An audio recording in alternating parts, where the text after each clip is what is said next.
Hello అండి, ఈరోజు మా అత్తమ్మ 3 రకాల పచ్చళ్ళు పెట్టారు.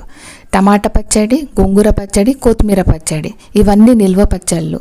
టమాటా అయితే 1 సంవత్సరం వరకు నిల్వ ఉంటుందని చెప్పారు. గోంగూరను కొత్తిమీర కూడా ఒక 6 నెలలు నిల్వ ఉంటుంది. గోంగూర పచ్చడి ఆల్రెడీ మీకు లాంగ్ వీడియో చేశాము. కొత్తిమీరను టమాటా పచ్చడి కావాలి అంటే కామెంట్ సెక్షన్లో రాయండి, ఆ వీడియోస్ మీకు పోస్ట్ చేస్తాము. మా అత్తమ్మ రోటి పచ్చళ్ళు కూడా చాలా బాగా పెడతారు. మీకు నిల్వ పచ్చళ్ళైనా రోటి పచ్చళ్ళైనా ఏదన్నా కావాలి అంటే మా కామెంట్ సెక్షన్లో రాయండి, ఆ వీడియోస్ మేము చేసి చూపిస్తాము. మీరు కూడా ట్రై చేయండి, చాలా బాగా కుదురుతుంది. ఆఫీస్ నుంచి మా వారి ఇంటికి వచ్చారు. ఇంటికి వచ్చినాక ఈ 3 పచ్చళ్ళు తనకి చూపించాము టేస్ట్.